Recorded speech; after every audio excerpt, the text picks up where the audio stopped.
2014 മുതൽ നിങ്ങളല്ലേ ഭരിക്കുന്നത്. എന്താണ് ഈ ആമ പരിപാലന കേന്ദ്രമാണോ മുഖ്യ ആകർഷണം? എന്താ ചോദിക്കേ? നിങ്ങൾക്ക് ആമയും ആനയും കുഴിയാനയും ഒക്കെ ആണല്ലോ ചിന്ത. കാരണം അതേ ഉള്ളൂ കേരളത്തിൽ വേറെ ഒന്നുമില്ല.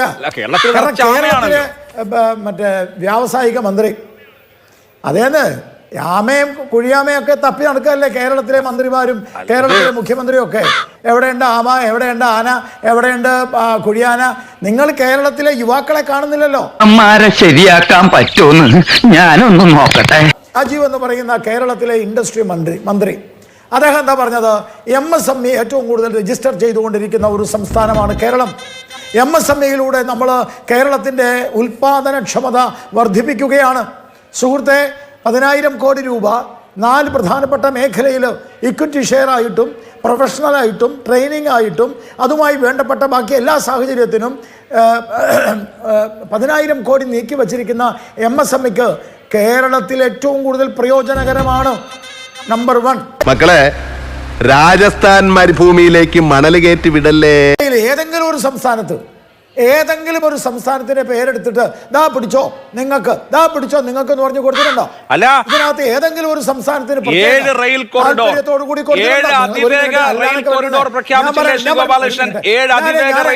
പ്രഖ്യാപിച്ചപ്പോ കേരളം ഉണ്ടോ? ഞാൻ പറയാം. ഒരു മനുഷ്യൻ 90 കഴിഞ്ഞ ഒരു മനുഷ്യൻ അവിടെ നാളെ ഓഫീസ് തുറക്കാൻ വേണ്ടി പ്രതീക്ഷയോട് കൂടി കാത്തു നിൽക്കുന്നുണ്ടല്ലോ. മറ്റേ സിനിമയില് റാംജി റാവു സ്പീക്കിംഗില് മുകേഷ് എന്റെ അമ്മ ആ കാറിൽ ഇരിക്കുന്നുണ്ടെന്ന് പറഞ്ഞതുപോലെ അവരെ അറിയിച്ചോ, അദ്ദേഹത്തെ അറിയിച്ചോ? ഒരു മനുഷ്യൻ നാളെ ഓഫീസ് തുറക്കാൻ അവിടെ കാത്തിരിക്കുന്നുണ്ടല്ലോ. എന്താണെന്ന് നിങ്ങൾ അതൊക്കെ കേട്ടു. ബുള്ളറ്റ് ട്രെയിൻ കേരളത്തിൽ ആവശ്യമില്ല എന്ന് പറഞ്ഞത് നിങ്ങൾ കേട്ടോ? ആ മനുഷ്യൻ തന്നെയല്ലേ പറഞ്ഞത് ഈ അതിവേഗ ബുള്ളറ്റ് ട്രെയിൻ തമിഴ്നാട് വരെ കർണാടക വരെ കേരളത്തിൽ മാത്രം ഓക്കെ അല്ലല്ലോ. ഞാനൊന്ന് പറയട്ടെ മിസ്റ്റർ, അതെങ്ങനെ കേരളത്തിൽ മെട്രോപൊളിറ്റൻ സിറ്റി ഉണ്ടോ? കേരളത്തിൽ മെട്രോപൊളിറ്റൻ സിറ്റി മെട്രോപൊളിറ്റൻ സിറ്റിയിൽ മാത്രമാണ് അത് കൊടുത്തിട്ടുള്ളത്. അതെങ്ങനെ അങ്ങനെ പറയാൻ പറ്റുമോ നിങ്ങൾക്ക്? മദ്രാസ് പോലെ ബാംഗ്ലൂർ പോലെയാണോ കൊച്ചി? അതെന്ത് മര്യാദകേടാ നിങ്ങൾ പറയുന്നത്? സോറി, ഒരു ഗ്യാപ്പ് കണ്ടപ്പോ മര്യാദകേട് ആരാ പറയുന്നത്? കേരളത്തിൽ വേണമെങ്കിൽ അടുത്ത സംസ്ഥാനങ്ങളിലൊക്കെ പോയി ബുള്ളറ്റ് ട്രെയിനിൽ കയറിക്കൂടെ എന്നാണ് അശ്വിനി വൈഷ്ണവ് ചോദിക്കുന്നത്. എന്താ ഇതിലേതാ മര്യാദകേട്? ഒരു ബുള്ളറ്റ് ട്രെയിൻ കേരളത്തിലെ ഇടതുപക്ഷവും വലതുപക്ഷവും ഇതുവരെ ബുള്ളറ്റ് ട്രെയിനിന് നരേന്ദ്രമോദിയെ എതിർത്തുകൊണ്ടിരുന്ന ആൾക്കാരാണല്ലോ. നിങ്ങൾക്ക് എന്നാ ബുള്ളറ്റ് ട്രെയിൻ വേണ്ടി വന്നത്?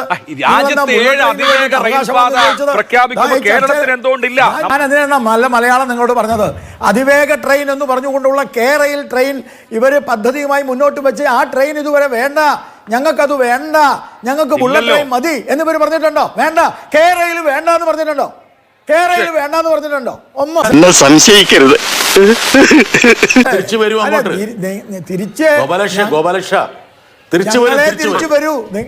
ഞങ്ങളെ തിരിച്ചു വരൂ. നിങ്ങൾ തിരിച്ചു വരില്ല. ഞങ്ങളെ തിരിച്ചു വരൂ. നിങ്ങൾ തിരിച്ചു വരില്ല. ഞങ്ങളെ തിരിച്ചു വരൂ. നിങ്ങൾ തിരിച്ചു വരില്ല. ഞങ്ങളെ തിരിച്ചു വരൂ. നിങ്ങൾ തിരിച്ചു വരില്ല. കൃഷ്ണൻ അടങ്ങി എന്നുള്ള വിശ്വാസത്തിൽ ഈ ഗോപാലകൃഷ്ണന്റെ ആവേശത്തിന്റെ ഒരു 100-1 നിർമ്മല സീതാരാമൻ ഇന്ന് ബജറ്റ് അവതരണത്തിൽ കാണിച്ചിരുന്നെങ്കിൽ ഇതുപോലുള്ള അവതരണമാകുമായിരുന്നില്ല. എനിക്ക് ഗോപാലകൃഷ്ണൻ ഒരു കാര്യം പറയാനുണ്ട്. ഗോപാലകൃഷ്ണൻ മെട്രോപൊളിറ്റൻ സിറ്റിയെക്കുറിച്ച് പറഞ്ഞു. സാറേ, കഴിഞ്ഞ ദിവസമല്ലേ അതായത് കേരളം ഒന്നടങ്കം ഒരു നഗരമാണെന്ന് സാമ്പത്തിക സർവേ തന്നെ പ്രഖ്യാപിച്ചത്? നിങ്ങളുടെ സർക്കാരിൻ്റെ സാമ്പത്തിക സർവേ അല്ലേ? ഒരു സംസ്ഥാനം ഒന്നടങ്കം മഞ്ചേശ്വരം മുതൽ പാറശാല വരെ ഒരു നഗരമാകുന്ന ഒരു സംസ്ഥാനം നഗരമായി നിൽക്കുന്ന ഒരു കാഴ്ച നമ്മുടെ മുമ്പിലുള്ളപ്പോൾ താങ്കൾ എന്തിനാണ് മെട്രോപൊളിറ്റൻ സിറ്റിയെക്കുറിച്ച് പറഞ്ഞത്? യഥാർത്ഥത്തിൽ നിങ്ങൾ ഇങ്ങനെ ഇവിടെ വന്നിട്ട് ഇതുപോലെ അലമ്പുണ്ടാക്കരുത് ഗോപാലകൃഷ്ണ. നിങ്ങൾ ചെയ്തിരിക്കുന്നത് എന്താണെന്നറിയോ? 2 മാന്യ വ്യക്തികൾ, ഞാൻ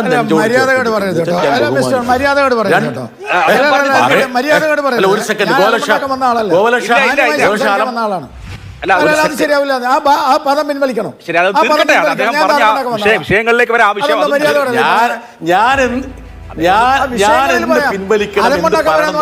തീരുമാനിക്കാനുള്ള അധികാരമൊന്നും നിങ്ങളെ ഏൽപ്പിച്ചിട്ടില്ല. അതായത് ദേശം കിട്ടുന്ന എന്നോട് വേണ്ട. ഈ ബജറ്റ് അവിടെ പണി. ഈ ബജറ്റ് ഞാൻ മാന്യമായി സംസാരിക്കാൻ വന്ന എന്നോട് ഒരു സെക്കൻഡ്. ശരി, ഈ ഹൈസ്പീഡ് കോറിഡോർ അല്ലെങ്കിൽ വേഗപാതയെക്കുറിച്ചുള്ള നമ്മുടെ ആവശ്യം? അതായത് 7 വേഗപാതകൾ നിങ്ങൾ അനുവദിച്ചു. കേരളത്തിനൊരു വേഗപാതയ്ക്ക് അർഹതയില്ലേ? കേരളത്തിനൊരു AMS അർഹതയില്ലേ? 22 all India institute of medical സയൻസുകൾ ഇന്ന് ഇന്ത്യയിലില്ലേ? 2 AMS ഉള്ള സംസ്ഥാനങ്ങളില്ലേ? നിങ്ങളുടെ മന്ത്രിയല്ലേ പറഞ്ഞ് ഇപ്പം വന്നു, ഇന്ന് വന്നു, എപ്പോൾ വന്നു എന്ന് ചോദിച്ചാൽ മതി, ചീട്ടെടുത്ത് വെച്ചോളൂ, പ്രവേശിച്ചോളൂ എന്ന് പറഞ്ഞത്? എവിടെയാണ് AMS? നിങ്ങളിപ്പോൾ ആയുർവേദത്തിന്റെ കാര്യത്തിൽ AMSനെ കുറിച്ച് പറയുന്നുണ്ട്, അതെവിടെയാണെന്ന് പറഞ്ഞിട്ടില്ല. അതേസമയം നിങ്ങൾ ജാംനഗറിൽ ഗുജറാത്തില് ഒരു ആയുർവേദ ഗവേഷണ ഇൻസ്റ്റിറ്റ്യൂട്ട് നിങ്ങൾ കൊണ്ടുപോകുന്നു. ഏത് കാര്യമെടുത്താലും നിങ്ങളുടെ തട്ടകങ്ങളിലേക്ക് കൊണ്ടുപോവാണ്. നിങ്ങളിപ്പോൾ കേരളത്തെക്കുറിച്ച് പറഞ്ഞപ്പോൾ ഈ പറയുന്ന ധാതു കോറിഡോറിനെ കുറിച്ച് പറഞ്ഞു. മിസ്റ്റർ ഗോപാലകൃഷ്ണൻ ഒരു കാര്യം മനസ്സിലാക്കണം. നമ്മുടെ സങ്കല്പത്തിലെ കോറിഡോർ എന്ന് പറഞ്ഞാൽ ആ ഇടനാഴിയിൽ വ്യവസായ സംരംഭങ്ങൾ വരണം, മറിച്ച് നമ്മുടെ ധാതു പദാർത്ഥങ്ങളെ വേറെ സ്ഥലത്തേക്ക് കടത്തിക്കൊണ്ട് പോകരുത്.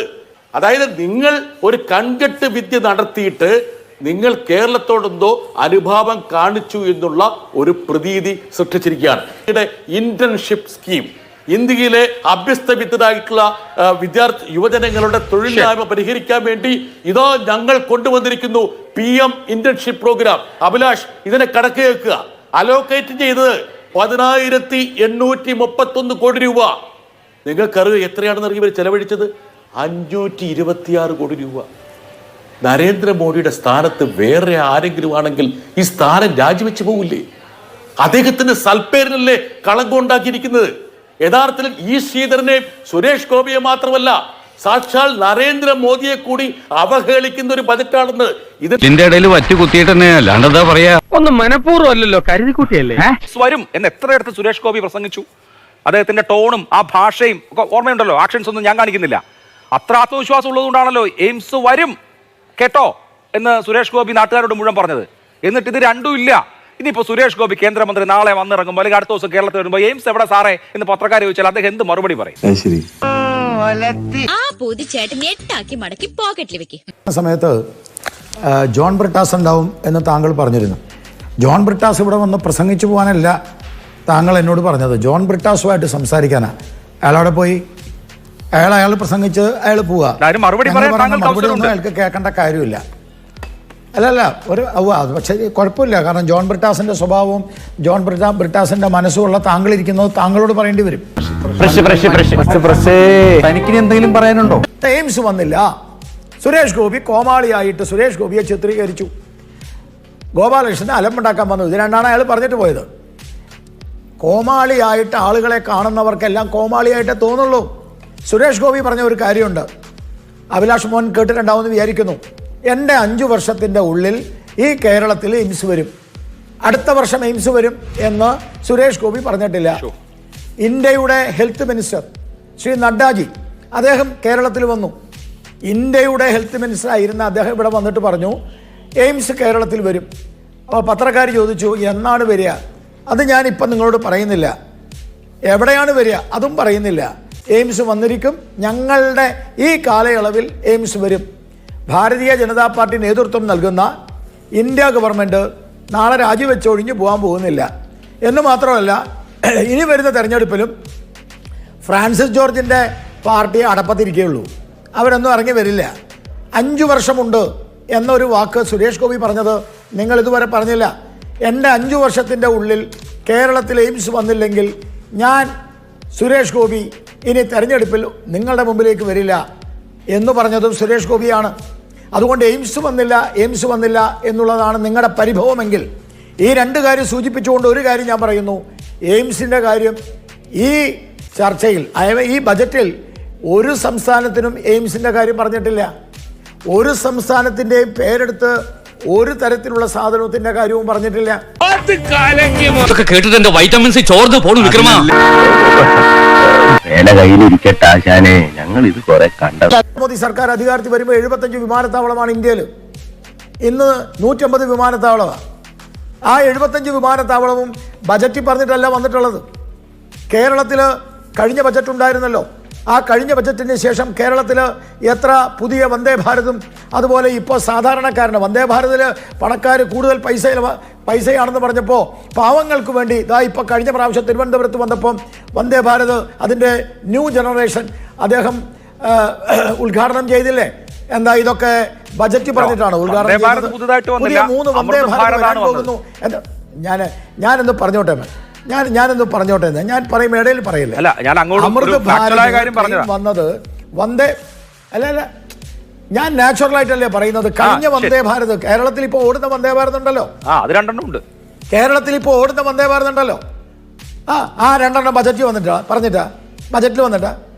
ഈ മാത്രമല്ല 3 പുതിയ വന്ദേ ഭാരത് വരുന്നു എന്ന് ബഹുമാനപ്പെട്ട പ്രധാനമന്ത്രി പറഞ്ഞില്ലേ, അത് ബജറ്റ് പറഞ്ഞിട്ടാ.